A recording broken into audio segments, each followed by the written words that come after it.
Hello friends, welcome back to my channel. আজ আমি তোমাদের সাথে একদম নতুন ধরনের একটা রেসিপি শেয়ার করতে এসেছি। আজকে আমি তোমাদের সাথে শেয়ার করতে চলেছি মুরগির মাংসের পাতুড়ির রেসিপি।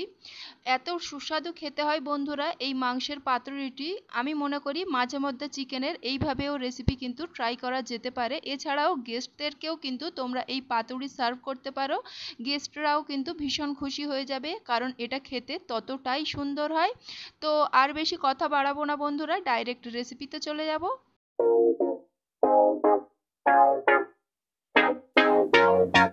মাংসের পাতুরি বানাতে লাগবে বোনলেস চিকেন। তো এখানে আমি মিক্সিং বোলের মধ্যে নিয়ে নিয়েছি 500 গ্রাম বোনলেস চিকেন। মুরগির ব্রেস্ট পিস থেকে চিকেন ছোট ছোট কিউব করে কেটে নিয়েছি।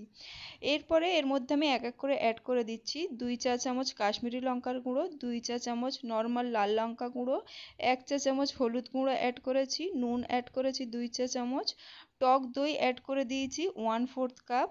এরপরে 10টা কাজু বাদাম ও 2 টেবিল চামচ পোস্ত একসাথে বেটে সেই পেস্টটা এর মধ্যে অ্যাড করেছি।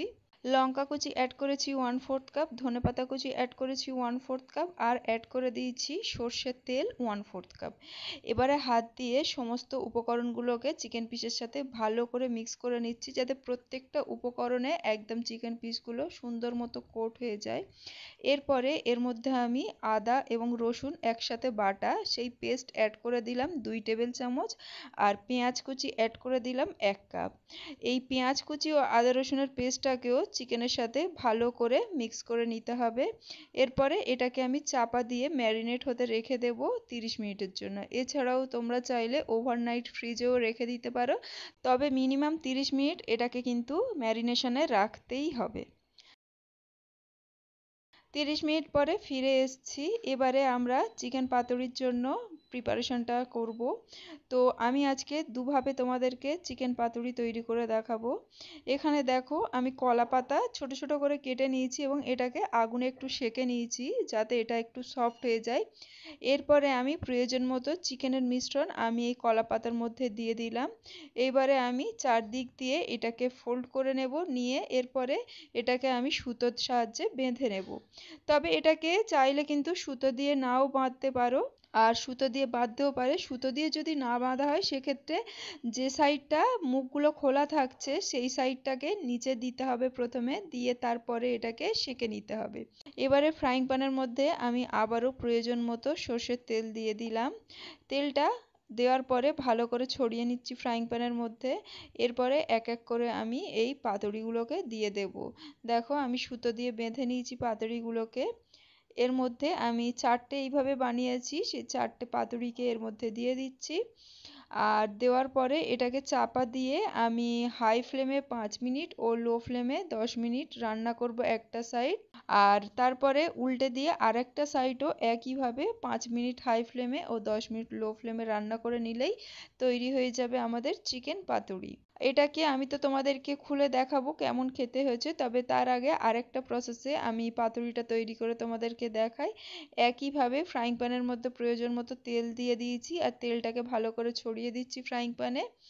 এরপরে একটা বড় সাইজের কলা পাতা নিয়েছি, নিয়ে সেটাকেই আমি ফ্রাইং প্যানের মধ্যে দিয়ে দিলাম। ফ্রাইং প্যানের সাইজে মোটামুটি নিয়েছি পাতাটাকে।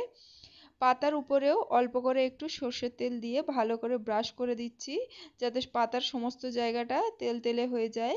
এরপরে চিকেনের যে সমস্ত মিশ্রণটা ছিল সেটাকেই আমি এর মধ্যে দিয়ে দিলাম, দিয়ে ভালো করে সমানভাবে ছড়িয়ে দিলাম।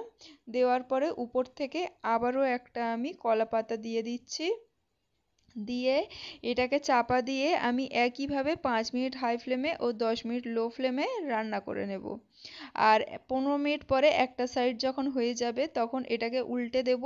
তার জন্য আমি প্রথমে এই পাতুরির পুরোটাকে একটা প্লেটের মধ্যে নিয়ে নিলাম, নিয়ে যে সাইডটাকে আমরা দেব সেটাকে নিচে দিয়ে দিলাম, দিয়ে একইভাবে আরেকটা সাইডও আমরা 5 মিনিট হাই ফ্লেমে ও 10 মিনিট লো ফ্লেমে রান্না করে নেব। তো দুভাবে আমি তোমাদেরকে পাতুরি তৈরি করে দেখালাম। লাস্টের প্রসেসটাতে আমি তোমাদেরকে খুলে দেখিয়ে দিচ্ছি কতটা লোভনীয় দেখতে হয়েছে চিকেন পিসগুলো, তোমরা দেখেই বুঝতে পারছো।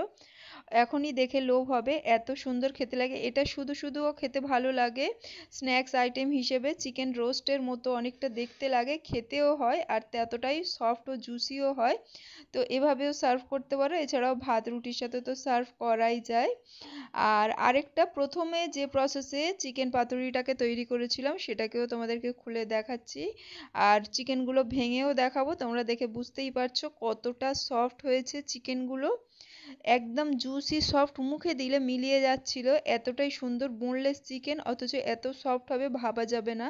অবশ্যই বাড়িতে ট্রাই করবে, ভীষণই দারুণ খেতে হয় এই চিকেন পাতুরি। একটা মাস্ট ট্রাই রেসিপি, একদম ইউনিক একটা রেসিপি। আর ট্রাই করে আমাকে জানাতে ভুলো না কেমন খেতে লেগেছে তোমাদের আজকের এই চিকেন পাতুরি। ভিডিওটিকে লাইক শেয়ার করে দিও যদি হাতে একটু সময় পেয়ে থাকো। কথা হবে তোমাদের সাথে আবার অন্য কোনো রেসিপি নিয়ে, ততক্ষণের জন্য বন্ধুরা টাটা।